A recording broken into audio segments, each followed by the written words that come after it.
अभी तक हमने प्रकाशित वाक्य की पुस्तक अध्याय 1 से अध्याय 3 तक परमेश्वर के वचन को पढ़ा और सुना है। आज हम अध्याय 4 की ओर ध्यान लगाएंगे। आपको बड़े ध्यान से इन वचनों को पढ़ना और सुनना है। कलीसिया के उठा लिए जाने के बाद वह पृथ्वी पर 7 वर्ष का क्लेश प्रारंभ होने से पहले का दृश्य या स्वर्ग के दृश्य का वर्णन हम प्रकाशित वाक्य अध्याय 4 और 5 में देखते हैं। एक प्रकार से अध्याय 4 और 5 जो है इंट्रोडक्शन है, प्रस्तावना है, जिसके आधार पर आप उसके बाकी अध्यायों को आप समझ पाएंगे। अंत के दिनों में क्लेश के समय जो घटनाएं इस धरती पर घटेगी उसको समझने में अध्याय 4 और 5 बहुत मदद करेगा। पहले हम अध्याय 4 को पढ़ेंगे और समझने का प्रयास करेंगे और उसके बाद अंत में हम इस अध्याय से क्या सीख सकते हैं उसको भी समझेंगे। प्रकाशित वाक्य अध्याय 4 का जो शीर्षक है, जो थीम है, वह है स्वर्ग में सिंहासन। 4 अध्याय 1 पद से लेकर 3 पद तक यूहन्ना स्वर्ग में सिंहासन रखा हुआ देख रहा है।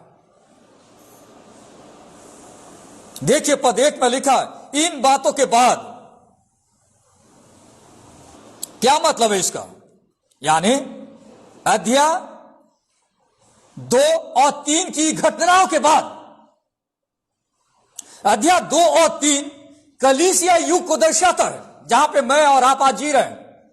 जब कलीसिया युग समाप्त हो जाएगी, इन बातों के बाद, यानी कलीसिया के उठा लिए जाने के बाद की जो घटनाएं होंगी, उसका जिक्र अध्याय 4 से आगे में किया गया है। जब हम प्रकाशित वाक्य 1 अध्याय और 19 पद को पढ़ रहे थे तो मैंने आपको समझाया कि प्रकाशित वाक्य की पुस्तक को समझने के लिए उसका आउटलाइन समझना पड़ेगा, उसका स्ट्रक्चर समझना पड़ेगा, उसकी रूपरेखा समझनी पड़ेगी। और प्रकाशित वाक्य 1 अध्याय 19 पद में परमेश्वर ने इस पुस्तक को समझने की रूपरेखा, आउटलाइन, स्ट्रक्चर, डिवीजन को दिया है। देखिए 1 अध्याय 19 पद, इसलिए जो बातें तूने देखी हैं और जो बातें हो रही हैं और जो बातें इसके बाद होने वाली है, उन सब को लिख ले। यानी प्रकाशित वाक्य की पुस्तक को समझने के लिए यह जो पद है, कीवर्ड्स है, इस पद को समझे बिना कोई भी व्यक्ति प्रकाशित वाक्य की पुस्तक को नहीं समझ सकता। आज बहुत सारे लोग प्रकाशित वाक्य की पुस्तक से प्रचार कर रहे हैं, पर जो बेसिक चीज है, जो हमारा कीवर्ड्स है, उसकी पकड़ न होने के कारण में कई प्रकार की ऐसी शिक्षाएं दी जा रही है जो अंत से संबंधित है बट नॉट बाइबल बेस्ड।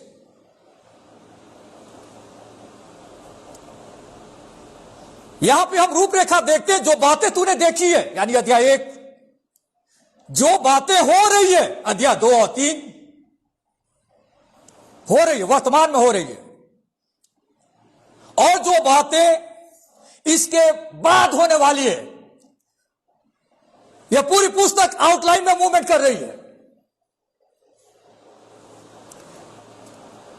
इसके मेनली 3 भाग हैं और अध्याय 4 से तीसरा और अंतिम भाग की शुरुआत होती है। देखिए यहां पर पद 1 में यूहन्ना को निमंत्रण मिल रहा है।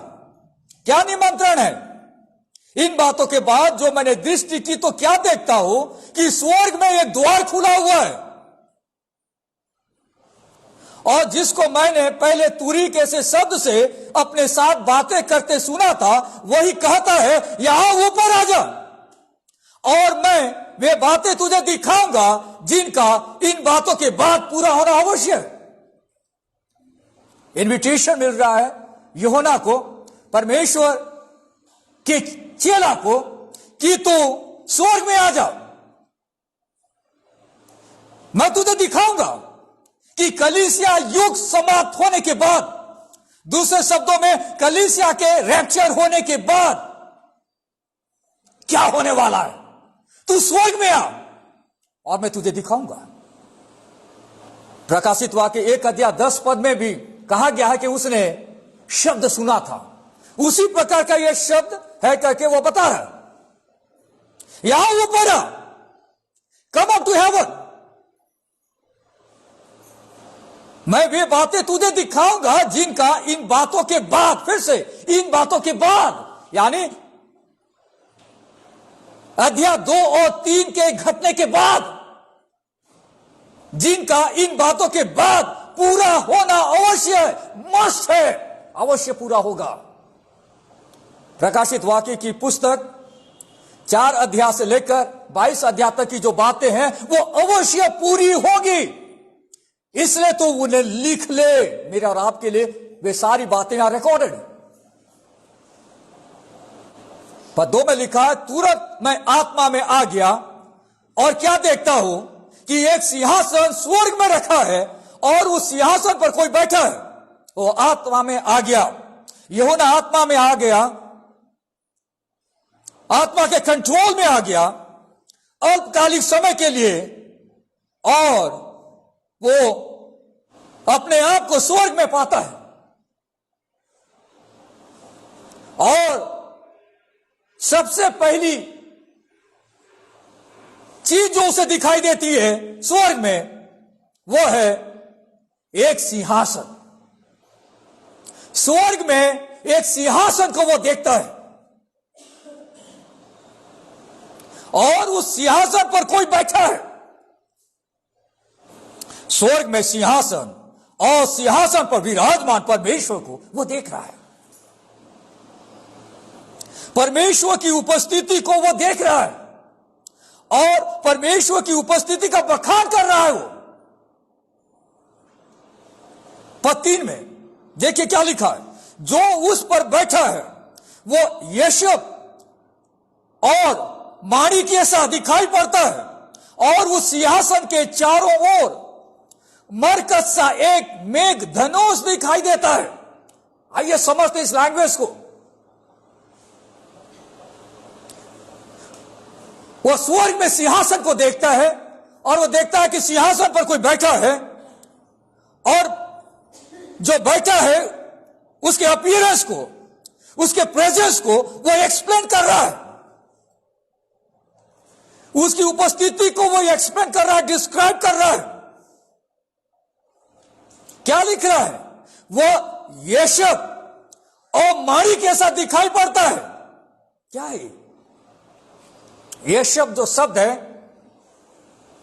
हिंदी भाषा में, उसे इंग्लिश में जैस्पर कहा जाता है, और इसको हम आज की भाषा में डायमंड कहते हैं। डायमंड, हीरा। वहां पे वो यशब को देख रहा है और दूसरा एक पत्थर देख रहा है जिसका नाम यहां बताया गया है माणिक्य सा दिखाई पड़ रहा है।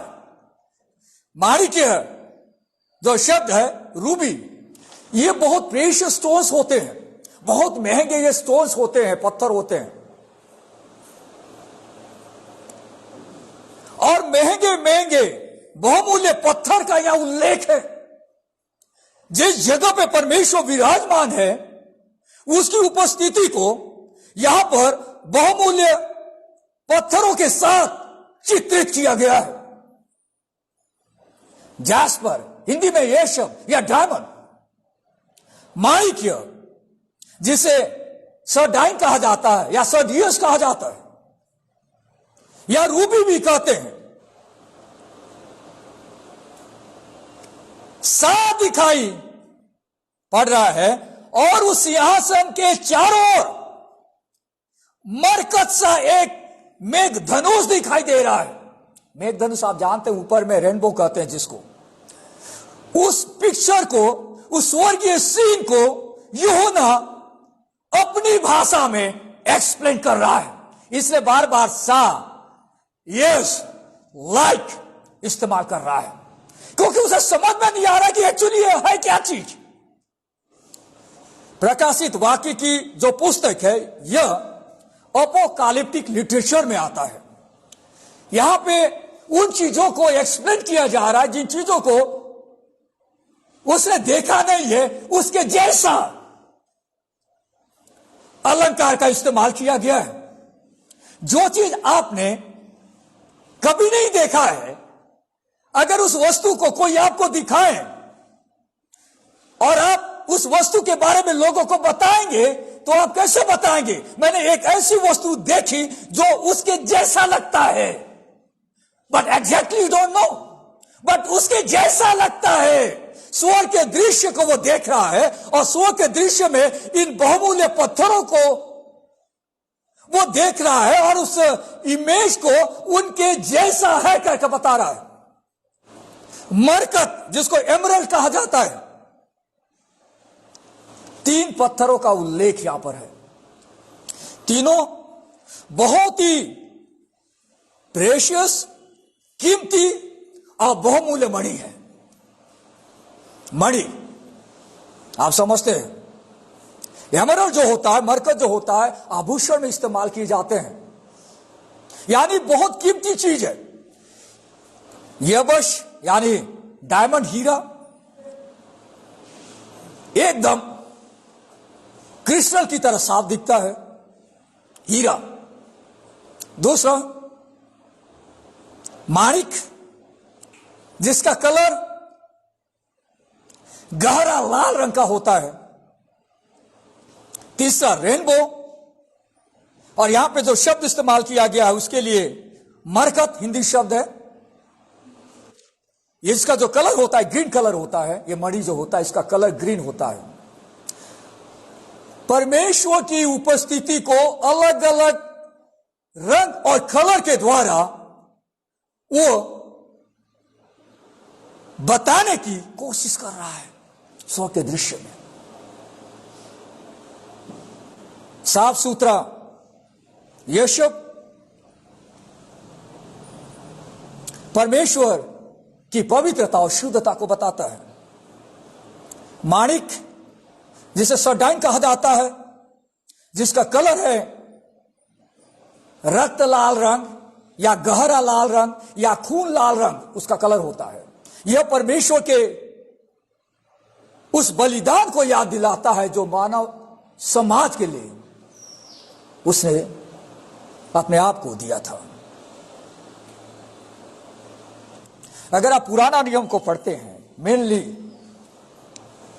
निर्गमन की पुस्तक 28वां अध्याय 15 पद से लेकर 21 पद तक, आप वहां पे देखेंगे कि जो महायाजक होता था, जो हाई प्रीस्ट होता था, जो याजकीय कपड़ा वो पहनता था, उस कपड़े में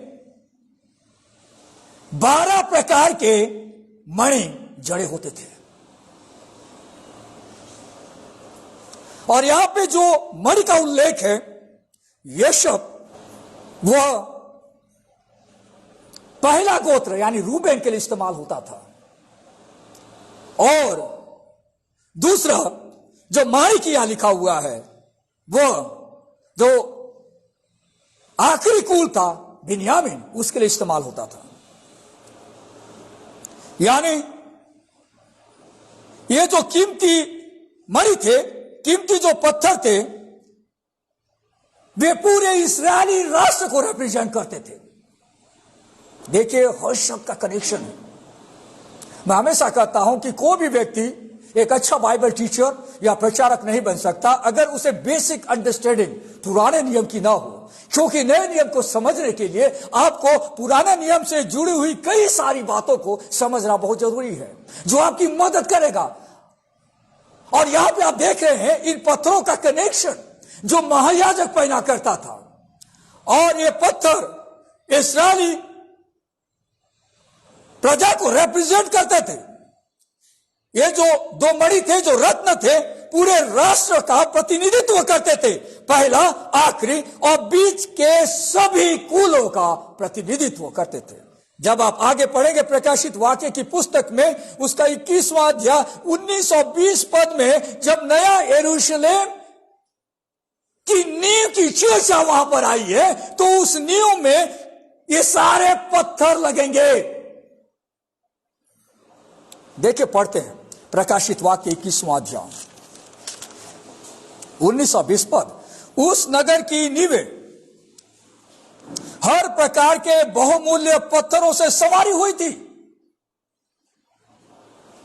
पहली नींव यशब की, देखिए यशब कहां कनेक्शन है। यशब, जब नया यरूशलेम स्वर्ग से नीचे उतरेगा, जहां पे प्रभु के लोग रहेंगे, उस यरूशलेम का जो नींव है, उसका जो फाउंडेशन है, वहां पे किस प्रकार के पत्थरों को रखा जाएगा, उसका पिक्चर, उसका दृश्य यूहन्ना यहां पे लिख रहा है। उस नगर की नींवें हर प्रकार के बहुमूल्य पत्थरों से संवारी हुई थी। पहली नींव यशब की, दूसरी नीलमणि की, तीसरी लालनी की, चौथी मरकत की। मरकत का मैंने अभी आपको इस्तेमाल किया। मरकत की, पांचवी गोमेदक की, छठवीं माणिक्य, अभी मैंने आपके लिए शब्द इस्तेमाल किया था यहां पे, माणिक्य यानी रूबी माणिक्य की, सातवीं पित्तमणि की, आठवीं पेरोस की, नवीं पुखराज की, 10वीं लहसनिये की, 11वीं धूम्रकांत की और 12वीं याकूत की थी। वाह, मणियों के नाम यहां पर लिखे गए। हमारे लिए समझना बड़ा मुश्किल है। 12 प्रकार की मणि का उल्लेख यहां पर आया हुआ है, और ये सारे मणि का इस्तेमाल होगा नया यरूशलेम के फाउंडेशन में, कनेक्शन है।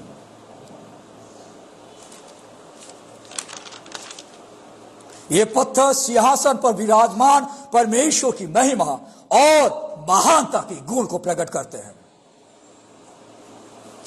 उसके बाद वो आगे क्या देखता है, प्रचार। उस सिंहासन के चारों ओर 24 सिंहासन हैं, और इन सिंहासनों पर 24 प्राचीन श्वेत वस्त्र पहने हुए बैठे हैं, और उनके सिरों पर सोने का मुकुट है। उसके बाद वो 24 प्राचीन को देख रहा है। ये प्राचीन कौन है? एल्डर्स कौन है? स्वर्ग में वो देख रहा है प्राचीन, यानी एल्डर, लीडर। 24 प्राचीन, उनके लिए 24 सिंहासन है, और वे वहां पर बैठे हुए हैं। उनके बारे में 4 बातें बताई गई है। वे सिंहासन पर बैठे हुए हैं। दूसरा, उनका नंबर 24 है, 24 लोग हैं। तीसरा, श्वेत वस्त्र पहने हुए बैठे हैं। चौथा, उनके सिरों पर सोने का मुकुट है। 4 बातें इन लोगों के बारे में बताई गई है। आखिर ये कौन लोग हैं? कौन लोग हो सकते हैं? यहां पर ऐसे स्पष्ट नहीं लिखा है कौन ये लोग हो सकते हैं, पर जब हम परमेश्वर के वचन को पढ़ते हैं, हम समझ सकते हैं कि ये जो 24 प्राचीन हैं, वे कलीसिया के प्रतिनिधि हैं। They are the representatives of the church. कहां? स्वर्ग में।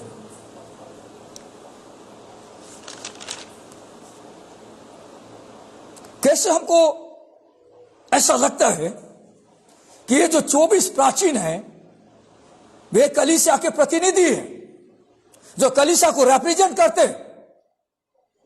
24 जो शब्द है, यह शब्द प्रतिनिधित्व को दर्शाता है बाइबल में। नंबर 24, अगर आप पहला इतिहास 24वां अध्याय पढ़ेंगे, 7 पद से लेकर 19 पद तक, तब आप वहां पे देख पाएंगे कि जो राजा दाऊद था उसने याजकीय सेवकाई को 24 दल में बांट रखा था। 24 अलग अलग दल बनाकर क्रमानुसार उसने जिम्मेदारी दी थी। जो याजक थे, जो परमेश्वर के भवन की सेवकाई करते थे, उस सेवकाई को करने के लिए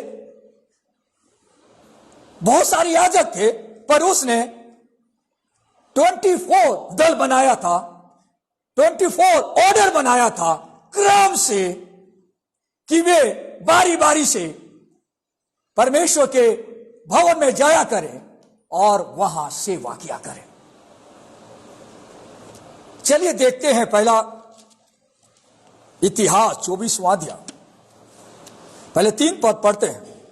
दाऊद ने एलियाजर के वंश के सादोक और इतामार के वंश के अहीमेलेक की सहायता से उनको अपनी अपनी सेवा के अनुसार दल दल करके बांट दिया। पश्चात पहली चिट्ठी यहोयारीब के, दूसरी यदायाह, तीसरी हारिम के, चौथी सोरीम के, लंबा लिस्ट आप देखेंगे। पद 18 23वीं दलाया के और 24वीं माजिया के नाम पर निकली, यानी 24 दल थे। 1 बाय 1 ऑर्डर में, नंबर 1 पे ये ग्रुप, नंबर 2 ये ग्रुप, नंबर 3 ये ग्रुप। 24 दल बने हुए थे जो परमेश्वर की भवन की सेवकाई में शामिल थे। पद 19 में लिखा, उनकी सेवा के लिए उनका यही नियम ठहराया गया है कि वे अपने उस नियम के अनुसार जो इस्राएल के परमेश्वर यहोवा की आज्ञा के अनुसार उनके मूल पुरुष हारून ने चलाया था, यहोवा के भवन में जाया करें। दाऊद ने याजकों की सेवकाई को 24 अलग अलग दल बनाकर क्रमानुसार बांट दिया था। हर दल का प्रतिनिधित्व एक याजक करता था।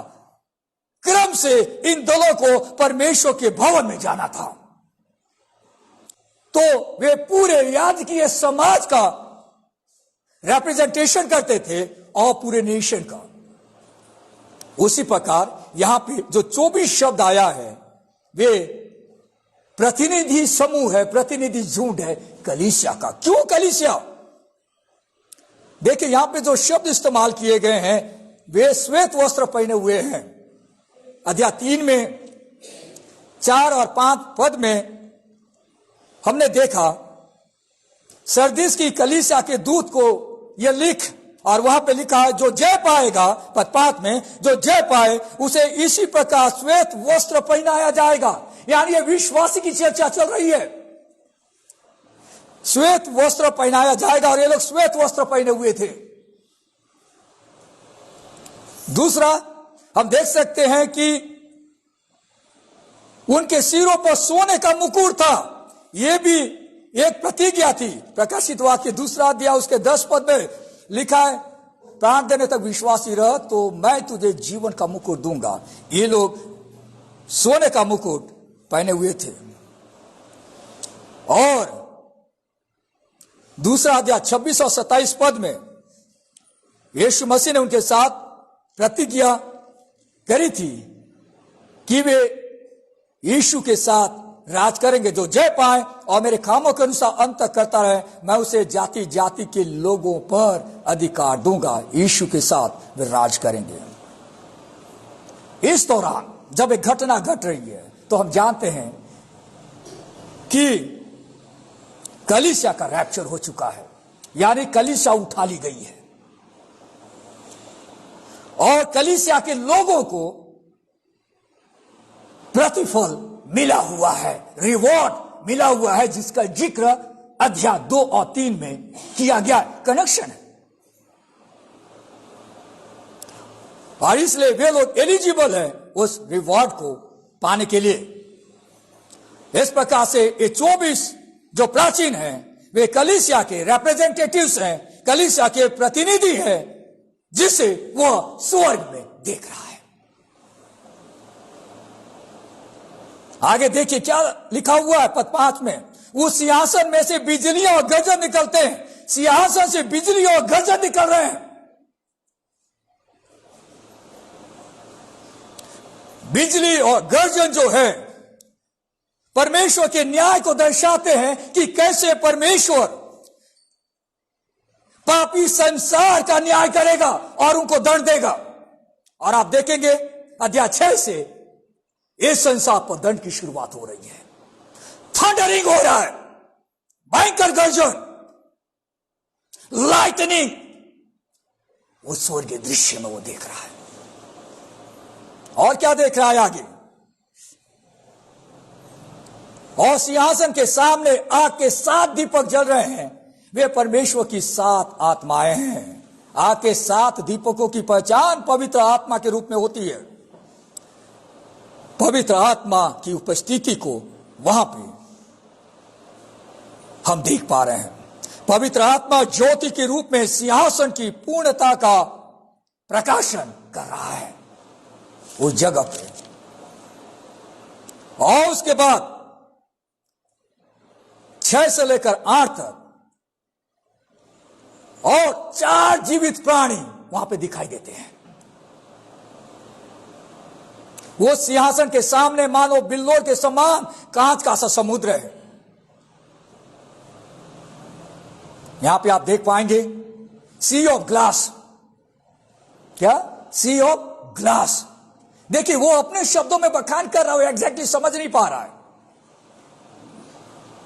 कांच का सा समुद्र, यानी वहां पे उसे कुछ ऐसा दिखाई दे रहा है, एक समुद्र है पर वो कांच के जैसा है। कैसा होगा एग्जैक्टली व्याख्या करना बड़ा मुश्किल है, पर हम इस शब्द से यह समझ सकते हैं कि यहां पे जो कलर्स है, अलग अलग कलर, उसको यह कांच का समुद्र रिफ्लेक्ट कर रहा है और उस दृश्य को बहुत ही सुंदर बना रहा है। यह है स्वर्ग का दृश्य। सिंहासन के बीच में और सिंहासन के चारों ओर 4 प्राणी हैं। पहले 24 प्राचीन को वो देखता है, वे कलीसिया के प्रतिनिधि हैं। और उसके बाद 4 प्राणी वो देख रहा है। 4 प्राणी किस प्रकार के हैं उसका वर्णन यहां पे किया गया है। सिंहासन के बीच में और सिंहासन के चारों ओर 4 प्राणी है, जिनके आगे पीछे आंखें ही आंखें हैं। समझिए, 4 प्राणी को वो देख रहा है उस स्वर्ग के पिक्चर में, और वहां पे वो देख रहा है कि ये जो प्राणी हैं इनके आगे पीछे दोनों तरफ आंखें हैं। और 4 प्राणियों के बारे में भी बताया गया। पहला प्राणी सिंह के समान है, दूसरा प्राणी बछड़े के समान है, तीसरे प्राणी का मुंह मनुष्य का सा है, चौथा प्राणी उड़ते हुए उकाब के समान है। What does it mean? क्या मतलब है? जब आप बाइबल पढ़ते हैं, यहेजकेल की किताब उसका 10वां अध्याय और यशायाह नबी की पुस्तक उसका 6वां अध्याय, तब हमें स्वर्गदूतों का जिक्र मिलता है जिन्हें करूबीम और सराफीम कहा गया है। करूबीम और सराफीम कैसे होते हैं?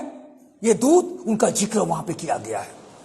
और यहां पर आप देख पाएंगे कि ये दूत हैं, ये दूत हैं जिनके आगे पीछे आंखें ही आंखें हैं, आगे और पीछे।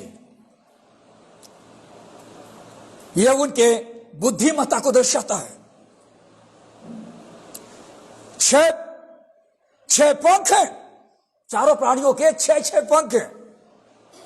पंख जो है वो क्विकनेस को दर्शाता है कि सेवा के लिए एकदम तत्पर है, उड़ के तुरंत जाना है।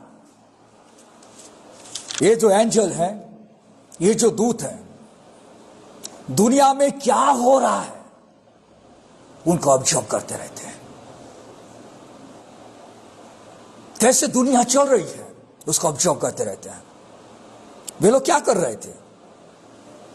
वे रात दिन बिना विश्राम लिए यह कहते रहते हैं, पवित्र पवित्र पवित्र प्रभु परमेश्वर सर्वशक्तिमान, जो था और जो है और जो आने वाला है।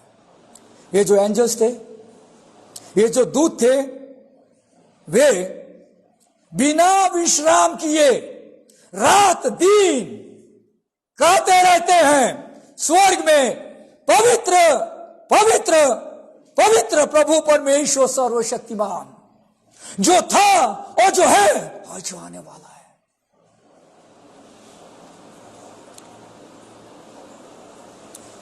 तीन बार पवित्र पवित्र पवित्र, होली होली होली त्रिएक परमेश्वर को दर्शाता है। परमेश्वर पिता, परमेश्वर पुत्र, परमेश्वर पवित्र आत्मा। प्रभु परमेश्वर सर्वशक्तिमान, तीन शब्द इस्तेमाल किए गए हैं। पवित्र पवित्र पवित्र प्रभु परमेश्वर सर्वशक्तिमान। प्रभु का मतलब होता है लॉर्ड, यहोवा, इब्रानी नाम है यहोवा। यह उसके स्व अस्तित्व गुण को दर्शाता है। परमेश्वर यानी एलोहिम शब्द से आया है। एलोहिम जो शब्द होता है वो यह बताता है कि परमेश्वर दुनिया का करता है।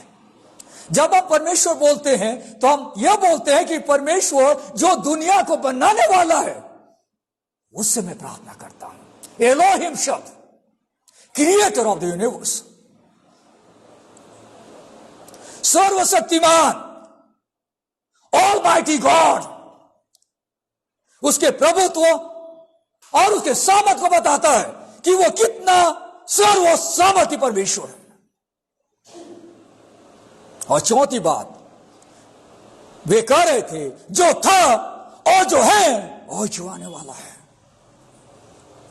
अनंत काल का परमेश्वर वो है। ये स्वर्गदूत परमेश्वर की आराधना कर रहे हैं और वे इस प्रकार परमेश्वर के लिए कह रहे हैं। और आखिरी में आप देखेंगे 9 पद से लेकर 11 पद तक स्वर्ग में आराधना, स्वर्ग में आराधना हो रही है। स्वर्ग में आराधना हो रही है जब वे प्राणी उसकी जो सिंहासन में बैठा है और जो युगानुयुग जीवता है, महिमा और आदर और धन्यवाद करेंगे। ये जो प्राणी हैं, जो दूत हैं, वे परमेश्वर की जो सिंहासन पर बैठा है, जो युगानुयुग जीवता है, उसकी महिमा आदर और धन्यवाद करेंगे। तब 24 प्राचीन सिंहासन पर बैठने वाले के सामने गिर पड़ेंगे। यानी ये जो 24 प्राचीन हैं, वे परमेश्वर के सिंहासन के सामने गिर पड़ेंगे और उसे जो युगानुयुग जीवता है प्रणाम करेंगे, दंडवत करेंगे। और वे अपने अपने मुकुट सिंहासन के सामने यह कहते हुए डाल देंगे, हे हमारे प्रभु और परमेश्वर, तू ही महिमा और आदर और सामर्थ्य योग्य है, क्योंकि तू ही ने सब वस्तुएं सृजी और वे तेरी ही इच्छा से थी और सृजी गई। 4 प्राणी के साथ 24 प्राचीन की आराधना का वर्णन यहां पे किया गया है। जो मुकुट है विश्वासों के लोगों को रिवॉर्ड के रूप में, प्रतिफल के रूप में दी जाती है।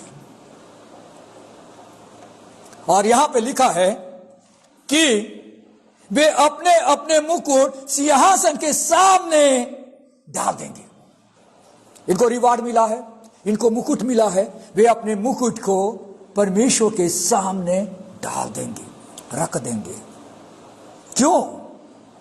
वे इस बात को स्वीकारेंगे कि महिमा, आदर और सामर्थ के योग्य सिर्फ हमारा प्रभु परमेश्वर है। वे इस बात को स्वीकारेंगे अपने मुकुट को सामने डालकर कि ये जो मुकुट उन्हें मिला है, ये सिर्फ परमेश्वर के अनुग्रह के कारण में, परमेश्वर के द्वारा किए गए उद्धार के कारण में, परमेश्वर की भलाई के कारण में उन्हें मिला है। क्योंकि परमेश्वर ने उन्हें बचाया है और पाप पर और डेथ पर विजय बनाया है,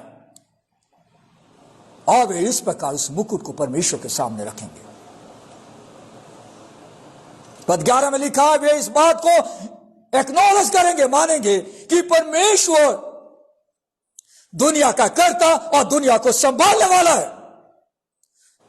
पद 11 में लिखा है, हमारे प्रभु और परमेश्वर, तू ही महिमा और आदर और सामत के योग्य है, क्योंकि तू ही ने सब वस्तुएं सृजी और वे तेरी ही इच्छा से थी और सृजी गई है।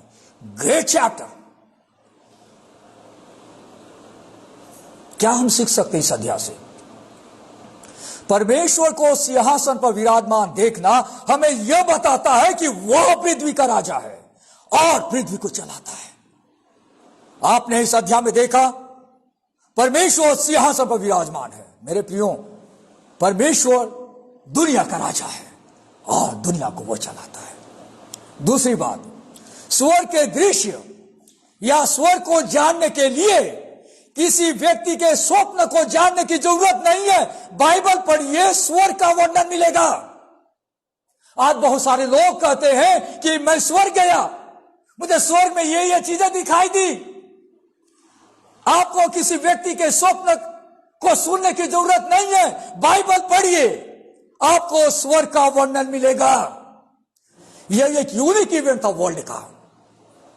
उसके बाद यह इवेंट रिपीटेड नहीं हुआ, क्योंकि परमेश्वर दुनिया को बताना चाह रहा था कि कलीसिया के उठा लिए जाने के बाद वर्ल्ड की दिशा में मूवमेंट करेगा। इसलिए एक यूनिक इवेंट वर्ल्ड में घटा, और एक बार परमेश्वर ने अपने आखिरी चेला को, जो उस दौरान धरती पर जीवित था, पतमुस नामक टापू में सजा काट रहा था, उसको स्वर्ग बुलाकर स्वर्ग के दृश्य को दिखाता है।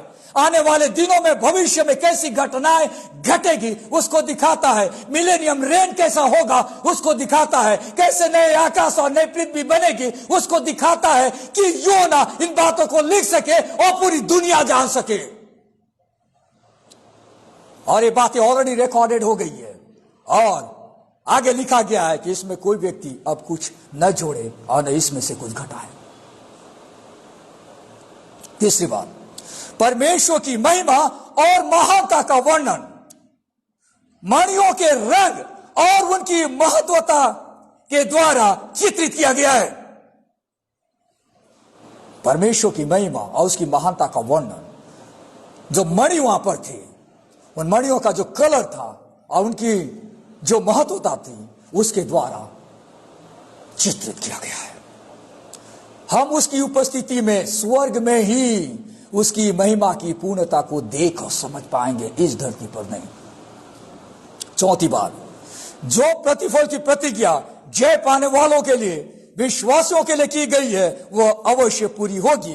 क्योंकि हम यहां पे देखते हैं कि अध्याय 2 और 3 के बाद यहां पे जो प्राचीन है वे ऑलरेडी मुकुट पहने हुए हैं। जो भी प्रतिज्ञा परमेश्वर ने वचन में दिया है, डेफिनेटली निश्चितों से हर प्रतिज्ञा पूर्ण होगी।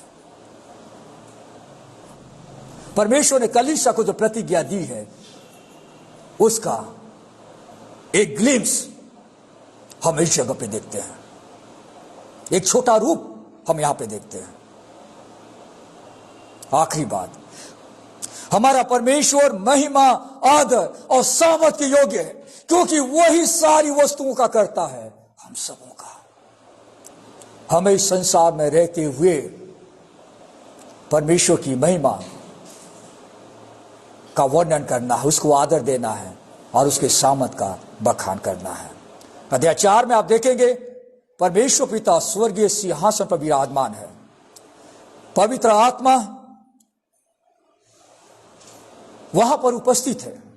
और अध्याय 5 में आप देख पाएंगे, यीशु मसीह जो मेमना है, वह स्वर्गीय दृश्य में दिखाई देगा। आइए हम अपने सरों को झुकाएं, प्रभु से प्रार्थना करें। प्यारे परमेश्वर पिता, हम आपको धन्यवाद देना चाहते हैं बाइबल के इन वचनों के लिए। प्रभु, हम अपने इस मानवीय बुद्धि से इन बड़े वचनों को नहीं समझ सकते, हमें आपकी जरूरत है। आज जो बातें आपने वचन के द्वारा हमें दी, हम आपको धन्यवाद देना चाहते हैं। और प्रभु, हम भी कहना चाहते हैं, हे हमारे प्रभु और परमेश्वर, तू ही महिमा और आदर और सामर्थ के योग्य है, क्योंकि तू ही ने सब वस्तुएं सृजी और वे तेरी ही इच्छा से थी और सृजी गई। वचन से बातचीत करने के लिए हम धन्यवाद देते हैं। यीशु के नाम से हम इस प्रार्थना को मांगते हैं, आमीन।